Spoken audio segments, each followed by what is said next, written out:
In the previous slides, I have been talking about different types of special trays. As we were discussing, there are three different types of special trays. The first one being the close fit special trays, the second one being spaced special trays, and the third one being the windowed special trays. So I was explaining about the closed fit special trays, where and for which particular type of condition we have to use that special tray for making a master impression. So now I'm going to talk about the spaced special trays and where and for what purpose we have to use these spaced special trays. These are the special trays we're going to fabricate for the condition where we have more amount of undercuts, and when we're using or when we have bilateral undercuts on either side of the tuberosities, and we have undercuts in the premaxilla area, because these are the usual areas we have more amount of undercuts for a particular patient. So the type of custom tray what we have to use for this condition is a spaced special tray. So why it is called as a spaced special tray? Because we have to we have to uh, insert the special tray into the oral cavity and remove the special tray after the impression material has set, without any hindrance or without harming the intraoral tissues, or there should not be any distortion in the impression material while retrieving the special tray. For this purpose, the special tray has we have to create a space between the labial flange of the special tray and provide enough space and thickness in the material so that while retrieving the special tray, it will be easy for the clinician, so that the soft tissue is not harmed. So, what are the different types of impression materials we can use for this particular condition where we have more amount of undercuts? So, obviously, we cannot use rigid impression material, that is a zinc oxide eugenol impression material for fabricating, uh, for making a secondary impression or for making a master impression for this condition where we have more amount of undercuts, because this inelastic material or rigid material, it tends to break when you are retrieving a special tray from the from the patient's oral cavity.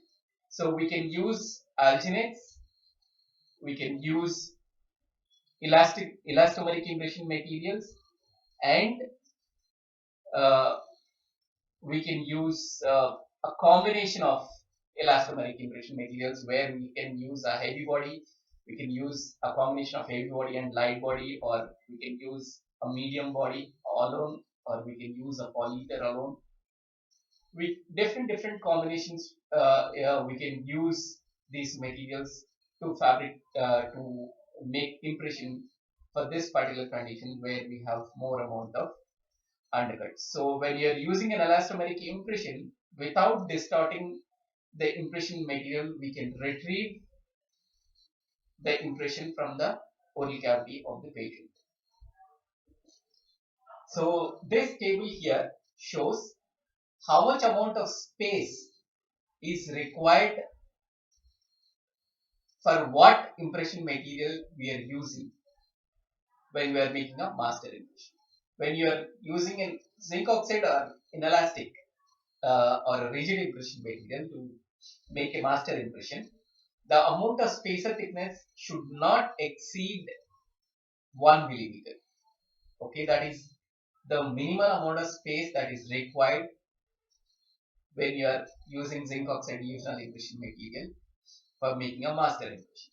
When you come to silicon impression or elastomeric impression material, uh, or a rubber based material, the amount of spacing what we need to provide in a special tray, that means the type of spacer what we have to use in the special tray, the thickness of that spacer should be 1.5 to 3 millimeters. And at the same time, if at all you're using alginate, it should be around 3 millimeters. And if you're using a heavy bodied impression material or heavy bodied elastomeric impression material, it should be around 3 to 4.5 millimeter the spacer thickness. And if at all if you're using impression plaster, it should be around 4.5 millimeters. That is each thickness of each sheet of the modeling wax what we use uh, preclinically, that is around 1.3 to 1.5 millimeter. So if at all if you tend to measure the thickness of wax sheet what is commercially available, what we use on regular basis for fabricating our acrylic rims and for wax up and uh, for wax up purpose and all that, the thickness of that particular wax sheet is about 1.3 to 1.5 millimeters. So if it is mentioned as the layers of wax in the bracket, it is depending upon how many sheets of wax we are joining and we are fabricating a spacer for a special tray, so that where after border molding, when you peel off that wax spacer from the special tray, so that much amount of space is left in the special tray to carry an impression material. So the next one is a windowed special tray. A windowed special tray is used for a particular condition where we have hypoplastic tissue on top of the alveolar ridges. These kind of situations we come across when we have single complete dentures where we have a few remaining teeth in one of the arches and a complete denture in the opposing arch. In that type of situations, normally we generally we tend to find hypoplastic tissues in the opposing arch, opposite to the teeth present, uh, where we have remaining teeth in opposite arch, exactly opposite to that area on the contralateral arch, we find this hypoplastic tissues. So in that type of conditions, what type of special trays we need to use and what all measures we need to undertake, or what all things we have to keep in mind when fabricating a special tray for that particular condition. So we have to use this windowed special trays. So how we have to use these windowed special trays? So wherever this hypoplastic tissues or leftover fibrous tissues are there, these tissues are not supposed to be stressed, or they are not supposed to yield when a complete denture is in use. If something like that happens, if a pressure is applied on on a mobile tissue, that that tissue it tends to displace the complete denture from its position once the pressure is relieved. That means when a complete denture is made on an alveolar ridge with a hypoplastic tissues, when patient bites or when patient applies a load on top of the teeth, the soft tissue or the loose tissue it get compressed.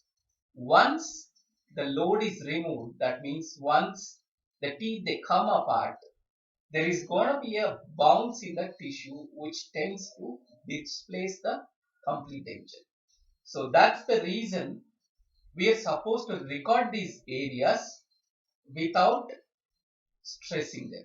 That means they have to be recorded in a mucostatic or unyielding phase where we are not supposed to exert any pressure while making impression, secondary impression or mask. So for that particular situation, these windowed special trays are used. So we are going to open up a window where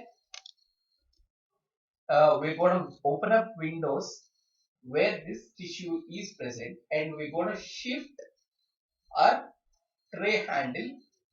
If it is for maxilla, to the palatal portion, the mid palatal area, we're going to give a handle. And if it is a mandible, we're going to create two finger rests on either side of the buccal shelf areas. So the anterior portion where we are having the hypoplastic tissues, we are going to create a window so that they are recorded. Those tissues are recorded mucostatically without any pressure being placed on them. So how we going to fabricate this special tray? The first thing what we need to do is identify the sulcus depth or the periphery of the sulcus on a preliminary impression. So you need to identify the deepest part of the sulcus, then you mark that area with an indelible pencil. Okay, and we are going to create one more line that which is 2 millimeters short or 2 millimeters towards the alveolar ridge from the deepest part of the sulcus. So the tray periphery should be 2 millimeters shorter than your peripheral marking. So that will be your extension of your tray border for a special tray. So this is the picture depicting where you have a tray border which is 2 millimeters short of the depth of the sulcus. So how you going to draw this periphery or the peripheral marking or depth of the sulcus? So when you are talking about the labial sulcus or a buccal sulcus, we have the depth of the sulcus and what all portions we are supposed to include into this special tray when you are fabricating.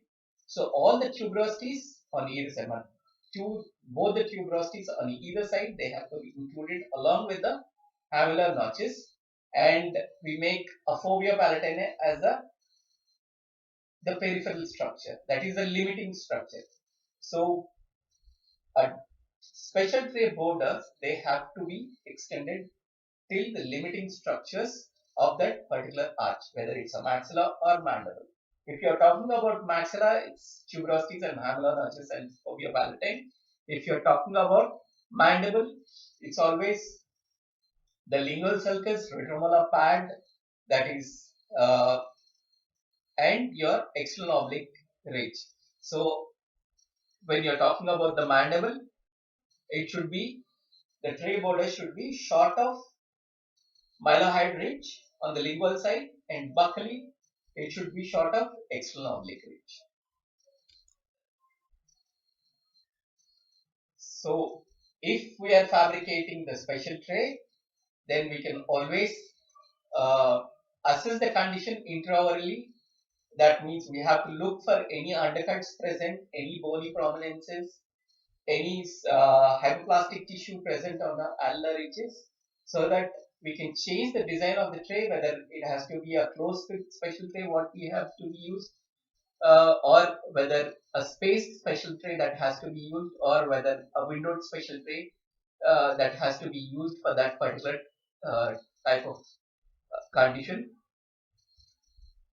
So we can change the design of the special tray accordingly. So and the handles also, whether we use interval technique to place a handle or an extraoval technique to place an handle also, we can depending on the condition, we can use what type of handles for the special trays. So this is the model, maxillary and mandibular models, where we have two indelible pencil markings. The pink one is showing the depth of the sulcus, that is the periphery, and the blue marking, the Usen marking, Usen and hematoxylal marking, where we have the other second line, which is 2 millimeters short. We have so that the extension of your special tray should be till that line.